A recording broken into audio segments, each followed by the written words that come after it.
Do you know a founder who thinks it's a relief to go into the founder's role, or who thinks it's easier to become a founder than to work in an agency? A founder who did remote work before it became mainstream. Today, we're going to talk to Melody, being an expert in the field of marketing for over 10 years, being a founder of a well-developing company, and a person who did managerial courses so she can be a better leader to her employees. Melody has her wisdom nuggets to share with us. Welcome to Something, a place where we talk about founders' journeys, the ups, the downs, and everything in between. So Melody, hi, thanks for joining in today. It's good to be here. Awesome. So today I want to talk a little bit about your journey. You've had a very interesting one with so many different steps and ways you've gone. And so you worn a lot of hats throughout your career. You were in content, growth, leadership, and now a founder. Can you tell us a little bit more about what is the common thread among each of those roles for you? Yeah. I mean, if I were to go back to my career in a nutshell, I think curiosity and learning on the job would be the common threads. That's really, really in a nutshell over the last 15 Yeah. years. But we live in this time where technology's consistently been shifting and changing all the time.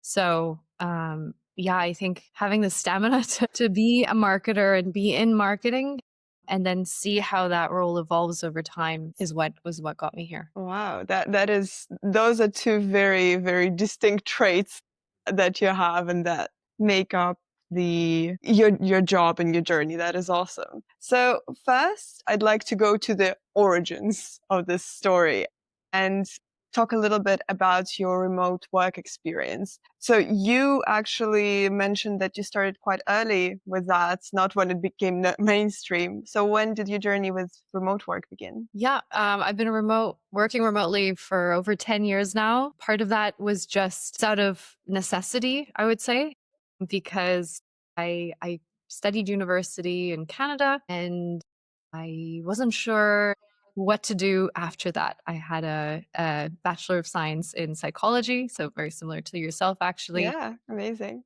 Didn't want to continue in that. And so I decided to move across the world. I found myself in Rome, in Italy, not speaking Italian, not That knowing must any. have been hard. It was an adventure. It's one that I decided to take at such a point in my life where I had no ties. And I think I fell into remote work because I was scared of being tied down to one location without having been certain of even where in the world I wanted to live. And I realized that this was kind of a lifestyle that was just beginning to take place. This whole like digital nomad concept was coming about at the time. So I just began searching for jobs that were English speaking and found myself in the world of startups from there. And I was working for a startup that was based in the co-founders were between San Francisco, Berlin, and Florianopolis in Brazil. It was really, really interesting. Wow, many countries. Yeah. So obviously it was remote. And yeah, that's how it began. And then I decided that, I like where I live and I like the job opportunities elsewhere. And so that kind of just continued. That's amazing. So you mentioned it, you've been going at it for 10 years now, and remote work became really popular only during 2020. So what was it like at the beginning of the whole remote work? And you mentioned digital nomad was just starting out. Yeah. What was it like? It was a lot of video calls and spreadsheets. There wasn't Slack at the time. So we'd have more regular meetings. And it was quite lonely also because nobody, and other than the fact that you're working alone from home, nobody understood what it is I was doing. I remember having roommates at the time and looking at me like, what do you mean you're going to have a call now? You're in your pajamas. Like, what are you doing? That was pretty funny. But yeah, like I think it was a great catalyst for getting organized just in general, because when you're working not in the same room as people, your communication needs to be really well structured. It needs to be really well balanced between written and verbal, like on camera, so that you can get the cues. So yeah, it was just really adapting as we went and adopting new tools to help facilitate that as they came about. That is very interesting that you mentioned feeling lonely, not just because you're kind of isolated in your workplace, but also because just nobody understood. I can imagine back in the day it was such a strange concept, and I can't imagine people actually getting it up until everyone had to be forced into it, really. Yeah, there were no like co-working spaces at the Yeah. time, really, especially in Italy. It's not like working in London or North America. So yeah, like you would just have to divide your time between work time and then social time, and those two were very, very distinct things. Makes sense. Yes. Okay. You also, so you did mention that you're quite organized. You had to become very organized and a very well good communicator. Also, when we talked earlier at the conference, you said that you believe that not everybody can do remote work. Not everybody can do that. So can you tell me a little bit more about what qualities you think people need to have? What type of people you think are most effective in that remote work environment? Yeah, that's a really good question. And it's something I hadn't realized until quite recently when I took a personality test. Okay. There's a company within our venture studio network called Atlas People, and they specialize in psychometric testing specifically for the workplace. Okay. And it's not like any other test I had ever taken before because one, it was really timed and repetitive. It was very, very specific to the workplace. So you asked what are some of the qualities. One of those qualities are motivation and internal motivations. So on that spectrum, you get rated on how you get motivated. So is that by being around people? Is that by being alone? Is it a mix of both? It turns out my rating was very low. It was actually 0 on the Wow. motivation scale, to the point where I had to message Kevin, the founder. I'm like, "What do you mean I have 0% humanity? Like, I am a sociopath. What are you talking about?" He's like, "Oh, no, no, maybe we should label it differently. Actually, that means that you don't need to be around others to be intrinsically motivated to do stuff." I gotta say this is a horrible label, especially when people score that low. Yeah, yeah. But yeah, so I guess I kind of fell into remote work. It was lucky, but I think it also deep down, I felt that that's something that I preferred. Still today, I talk to so many people. Many just don't get it. They say, "Oh, I couldn't do without going to the workplace, et cetera, et cetera." So for those people, working in the office are great. Obviously, flexi work solutions are also great if you're in the same city because then you have more flexibility if you're not feeling up to it one day to go to the office, but you still get that nice dose of, stimulation from others. 100%. And I'm an incredibly social person and I am truly motivated around people, but I also work remotely. We can't work in the office. We all live in different countries. It's just not possible. So yeah, so I do need to find ways to feel motivated. And most of the time alone at home, I can, but I would say I'm not as productive, definitely. So I tend to go out to cafes, co-working spaces, or have like go to a friend's house, they work from home, I work from home, and it's just kind of like a home office. But I do need that other person in the room with me as well, quite often. Yeah, but you can, exactly like you said, you can simulate that with moving around and going to a cafe. Or what I would do in a time where I would particularly was feeling lonely, I would be like, Fridays are my no meeting days because I don't want to stress about background noise and things. Being in Rome, there's like so much noise. Even though I can put my headphones on, it will disturb the conversation. So I'd have like days where I would just go out to the center, sit at a beautiful little cafe, and like order a drink and just work on my Mm. laptop. So I think remote working doesn't mean you're inside your house all alone. It just gives you that kind of flexibility of deciding when and where and how you're most productive. Exactly. I 100% agree with you. I think it's just remote work. It just gives you that freedom. That's what it is. But a lot of people, I think it stems from the reason why so many people became remote workers from the 2020, and you had to be in your home and you had to work from your isolated room.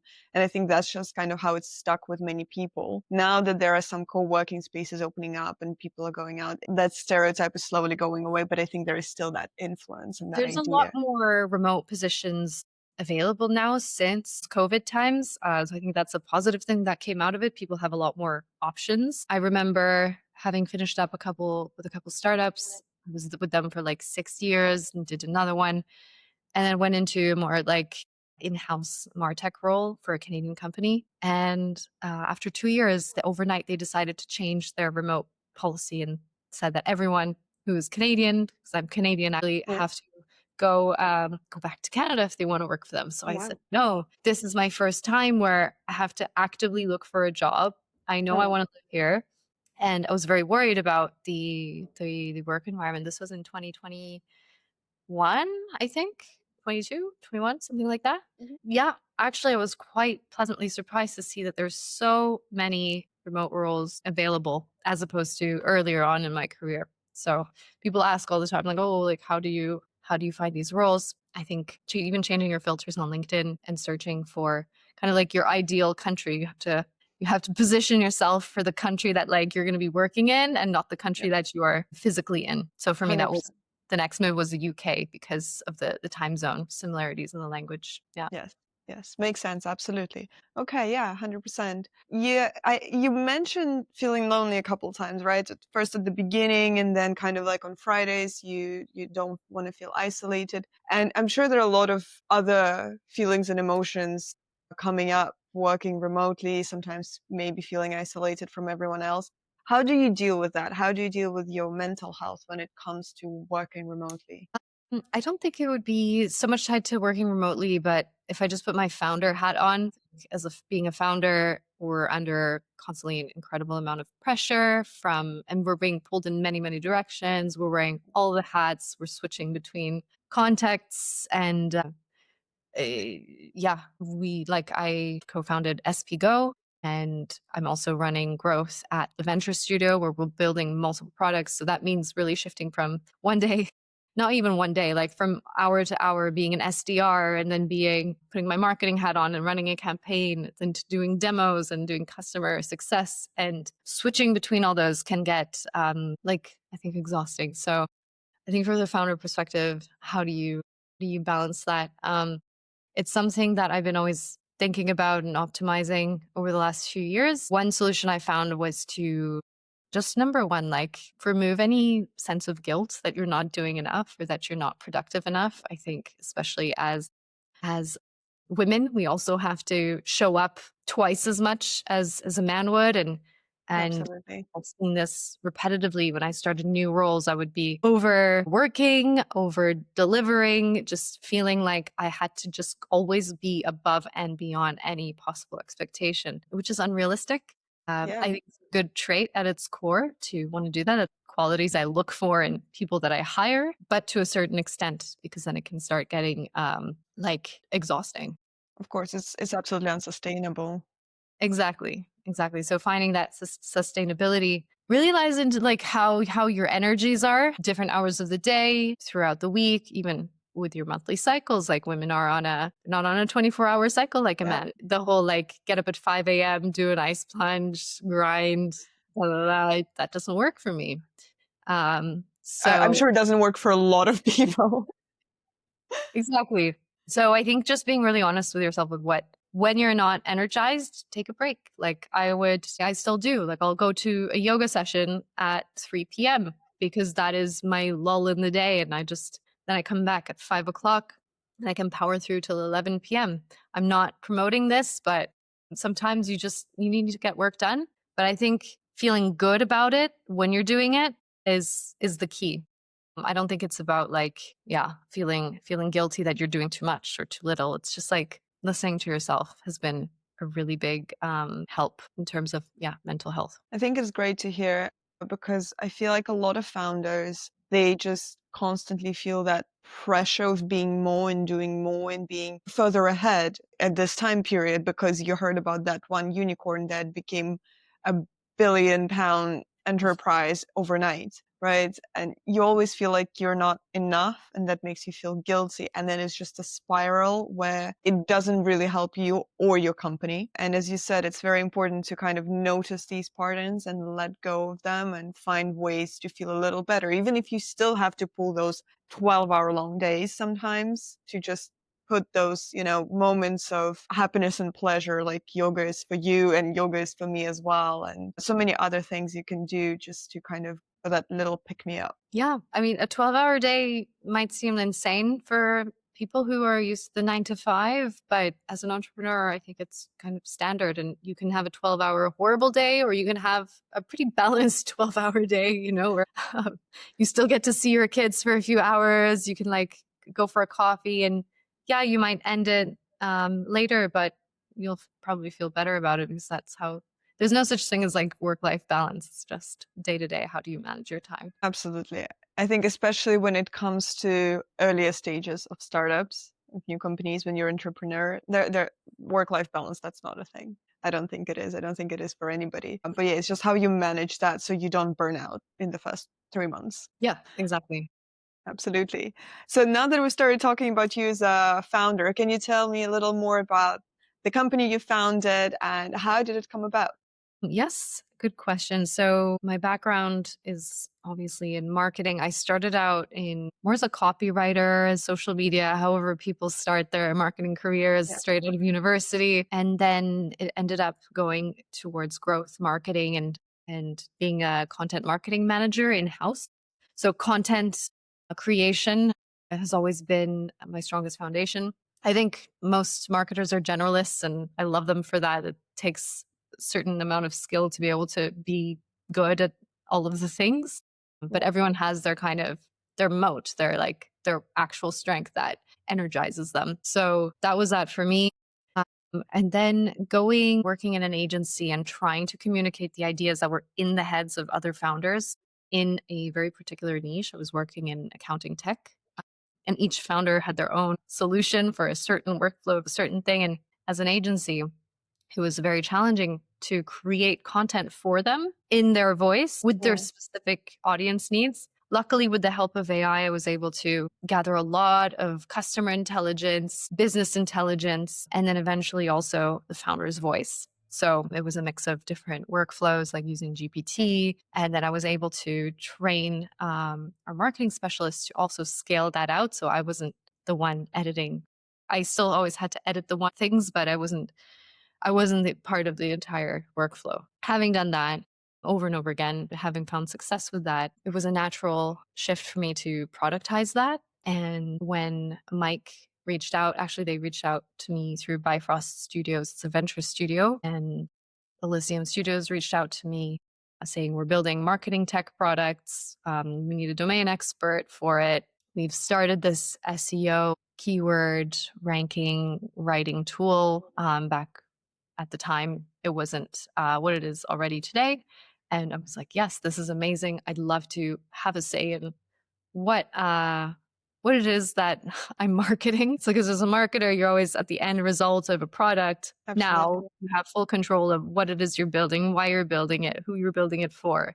And so yeah, EspyGo is born out of productizing those workflows that agencies know, but that a busy founder or a small team just doesn't have to scale out on their own. And so what the product is today is it's a marketing tool that helps you scale out your unique insights and expertise via transcripts. So you like upload a transcript to the tool and you get your own thought leadership content written for you for your LinkedIn. Obviously, you're the human in the loop, but equally for long form, helping you getting found in search, AI search. You're just scaling out your expertise, SEO optimizing it within the tool, and then launching it out across your distribution platforms. Okay. Yeah, it is incredibly your niche, the product, and it's amazing that sometimes you just once you yourself decide that yeah, that's something that needs to be built into the product, and then opportunity just kind of comes to you. That is wonderful to hear that that's something that has happened to you. It's kind of the same that happened to me as Manifestation, well. I have to say.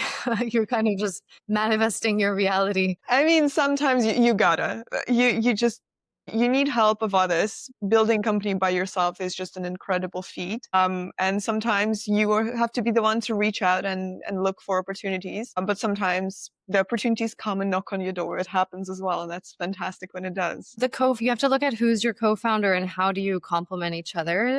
each other's strengths and weaknesses. The original founder of EspyGo and the CTO, Mike, he's a great product guy. He's brilliant at building product. He knows a lot about marketing as well. And so just like a combination of skills, I think becomes your moat as a company. There's a saying like in Japanese called ikigai, where it's like when you you marry it's like a thread where you find what you love doing, what you know how to do best, what you can make money for, and what the world needs. And when those things combine, you got yourself a pretty strong value proposition and something that doesn't exhaust you when you wake up in the morning and you have to do that day after 100%. day. Yes, yes. You have to love what you do when it's your own company. Otherwise, you just can't. You just can't keep up with everything. As you mentioned, 1 hour you're this person, now the next hour this is your role, and then an hour later it's suddenly something else. You can't keep up unless you love the product and you believe in the product. Absolutely. You also mentioned that you finally got that chance to not just be the final kind of step of product, right? But to influence it. Is there anything specifically that you're incredibly proud of, that of your personal contribution into the product, or what you think was supposed to be there in products already available in the market and wasn't? Just something that brings you joy, that you are the one building that, having built that feature. Yeah. So what brings me joy is speaking to our customers, and especially after they have their aha moment with the product, and they're like, I posted this on LinkedIn this morning. One of them messaged me at midnight with a screenshot of his LinkedIn audience impressions that went up 1,001% in the last Wow. 14 days since using EspyGo. That makes me really happy because one, it's like a typical founder. You're like at midnight, you're scrolling, you're like seeing, or my founder-led thought leadership, Mark, is it working? You have these Yeah. anxieties and beliefs and things. And so to be able to support other business owners, founders, agency owners, people who are running a lean team, I have so much respect for them and empathy for them. I am also part of that. So I think that's what I'm proud of, is actually helping small teams compete in this crazy world that we're living in with AI changing day to day, the race to AGI. We're living in this marketing and global context where no one was prepared for this at all. So yes, I'm riding that wave because we're all on it, but we're also learning from each other. So when you can see you're helping other business owners save hours and hours and get more customers, I think that's for me is just satisfaction. Totally. I love that you're helping leaner teams, because as part of one as well, you have to balance so many things at once. And even the tiniest help can save you hours and hours, as you mentioned. And every hour is incredibly valuable when you have to balance so many things. And so the fact that that's your target audience, somebody to kind of alleviate that stress, at least the marketing part, right? Which is a huge thing, because nowadays whatever is not heard of online, it just practically doesn't exist.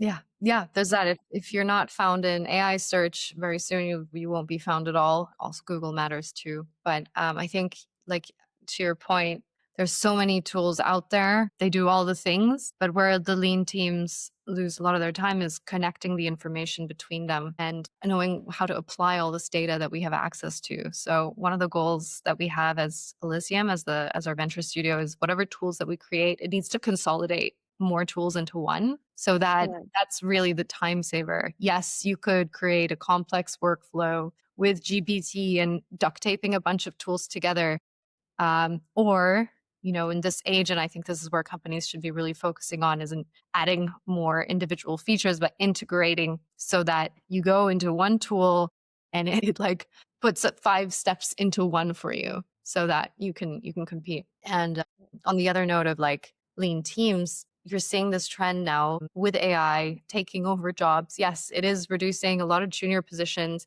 It is reducing the size of departments, even in enterprise. I'm talking to enterprise marketing teams that are like 3 people and they have like 60,000 products. They're a global company that they're like multi-billion That is in crazy. Yeah. revenue. And then there's these small teams who are kind of stuck in these corporate silos that now they have even fewer resources. So they're also reaching out, being like, wow, this is amazing. Like, so this whole lean team thing, I think, is going to be a trend going into the next 5, 10, 15, 20 years and onwards, that less people are going to be always be doing more, no matter what industry you're in. I absolutely agree with you. And I think, to your point about it's nicer to have one tool rather than going creating a difficult process. I think that's what you hear a lot from when you offer any AI type products to companies or people now. they ask, well, why can't I just do it in ChatGPT? Well, you can. It's probably not going to save you too much time. Effort, maybe.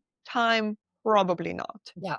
Whereas all these tools that are being developed, even on the basis of ChatGPT, they're built specifically for that one use. And so they are built to actually save you time. And in smaller teams and in hectic startup teams, that's every minute counts. Yeah, and I think the companies that are succeeding now are not competing against the big enterprise or the major companies. If you look at those, their software is very complex. There's a big learning curve to understand, and they're made for specialists in their fields. Where we're playing is in that in between where we're like, we are a marketing tool, but we're not built for marketers. So, yes, you could do it in ChatGPT, but you could also actually just give this tool and give it to your junior or give it to someone else so that you're not the bottleneck in your business and you can be the strategic person and you can delegate this out, still maintain the quality and grow your business because, you're the decision maker. So, yeah, it's also about delegation, I think, and being able to be more flexible there when you're dealing with smaller teams. 100%. I agree with you.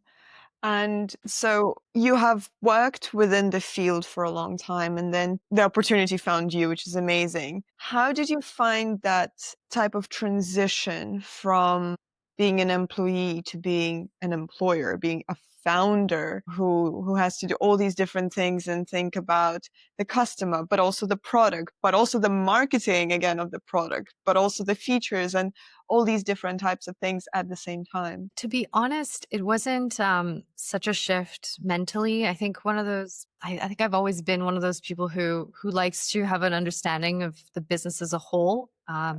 Like I'm quite a holistic kind of person at the core, and so whenever I went into these roles, and I think startup life does this too. Even if you're just an employee at a startup, you're never really an employee. And having that foundational training early in my career just baked into me that you are never someone who takes orders from above. You are the one taking initiative. So I think if you have that accountability for things, it's not such a stretch. So to be honest, I think the bigger transition was going from working within a company or within a startup and going into the agency model. Okay. That was a challenge because Interesting. now, yeah, you have multiple businesses under you, infinite ICPs. It forces you to be able to switch on and off between. So actually going from an agency to a startup, a venture studio model for me was was a bit of a relief, to be honest. It was Wow. just, shifting your you're putting out less fires actually in that state because you're actually more in control of over your product. Like I said, you're not the end result. You're already at the customer level. You're speaking to the customers. You are getting the direct feedback on the product. You're building the product for your ICP and just iterating on that. I think that creates kind of a level of harmony that you can't have if you're working for someone else who's making the decisions. Wow, that is probably the most interesting answer I've heard to this question because I think most people find it quite difficult to switch to founder mode, especially if they worked for a very long time for somebody. But from what I'm hearing, best founders would be found in a marketing agency because you're used to putting out fires all over the place and just switching, a lot of switching. Yeah, that's what it seems like. Yeah. Yeah. Yeah. Yeah. Switching contexts. Got to kind of master that a little bit. Wow, that's fascinating. That's really cool to hear. So basically, being a founder and that role feels more natural to you. Is that correct? Yeah, I suppose so. Yeah. It's not Amazing. for everyone. Definitely not for everyone. Yes. So then, what part of you do you think, what part of your identity shows up most in terms of how you lead and how you organize the work within your startup? That's a good question. I think being flexible is really important, and having an open mind and flexibility of thinking is really key because you're constantly bombarded with new information that you need to process and then make like actually execute on. So yeah, I think having that open mind and being open and always being able to be flexible is what shows up across every area because you're taking feedback all the time and then having to apply it. It's like applied thinking. It's not so much as you've memorized that this is the one way to do things and like that that doesn't fly. I 100% agree with you. I think one of the strongest qualities of a good founder is being able to take feedback and then being able to act upon it. That iterative process of like small increments of like doing something, seeing how it's received, whether it's by the client or by the employees within your company, if it's about your leadership style, and then making tweaks to make sure that you're still creating the product you want to and you still lead in an authentic way. But at the same time, you're hearing what's happening around you and you're taking that into account. I think that's incredibly important. Yes, you mentioned leadership style. I think that's something you grow into and you learn. I took a course on management a couple years ago, which really helps because I think no matter what role you go into, at some point you're going to have to manage a small group of people, large group of people, and especially when you go into more like enterprise level things. Generally, when people promote you, you get promoted to manager, then senior manager, and then not everyone is a natural manager. I think natural management styles doesn't exist. It's something you just have to learn because it's two-sided. One is you have to understand other people and other communication styles, and that's where the psychology bit comes into play. But you also have to understand very much yourself, how you're reacting to things, why, if something triggers you, you need to have a really like cool hat on. So yeah, I think that was a good part of my career journey just to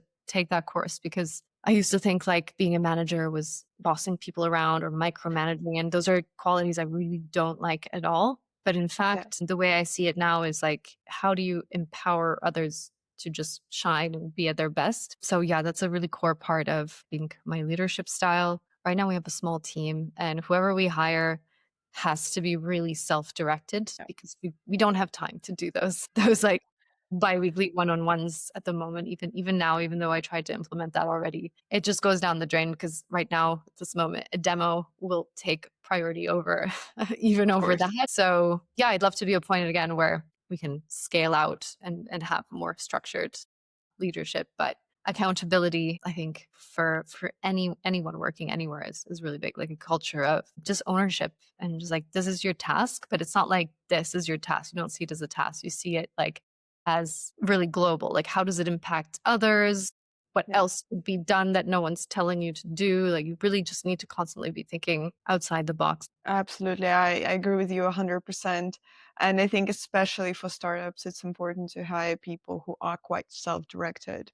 As you mentioned, sometimes life gets overwhelming with a lot of meetings and demos and all that stuff. Yeah, we try to make time for our employees as much as we possibly can. And we recently introduced this little thing, mental health check-in, where once a month I meet with every single employee separately for like just a quick half an hour conversation, just to check on their mental state, because especially now it's the end of the year, you kind of feel them being a little burnt out. So we try to avoid that. But obviously it's the ideal case scenario when we do these things. And it doesn't happen as often as we would have liked also. Yeah, and or if you just promote a culture where you can just speak your mind to your Yeah. direct manager or your equal, even a late night Slack note, hey, how are you doing? Like, I think that helps keep that momentum as well.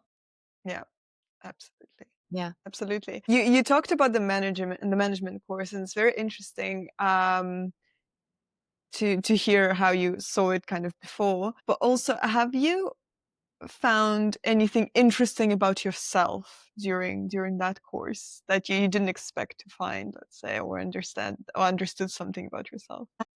Yeah, I think it's a good question. I mean, as a manager, you of course understand things about yourself. I think it's a classic thing, especially with women, is the fear of being liked. So, a big learning for me there was I don't need to be liked. That's not the most important thing at all. And so, even though I know that, it's like it still hurts. That's why it makes it hard Mm, to manage others. That's really where that fear of friction comes before giving a point of criticism to someone who's working with you or working for you. So what changed that was the framing of it. It was that you have to be kind. You don't have to be nice. Being yeah, kind to someone is using radical candor, being honest, but saying it in a kind and empathetic way that will be well received by the other person. It's not being nice and washing over the problem and minimizing the issue.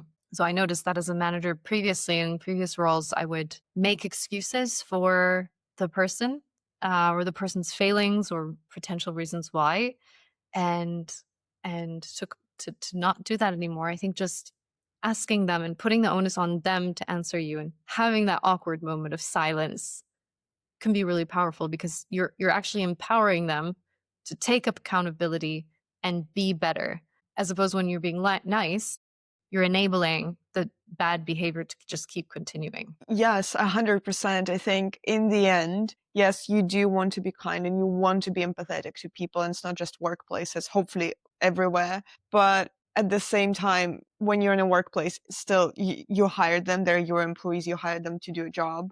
They're there to do a job, and so it's important for you so they do their job well. But it's also important for them for their development. So it's not helping anyone if you're not Yeah, for them and for the talking business, about it. it's not fair for the business at the end because when you see, Yeah. it's always a trickle down effect. If you allow one thing to propagate, then others get negatively impacted too. And you see this, and I've experienced this as well, being the classic high performer. Um, Yeah.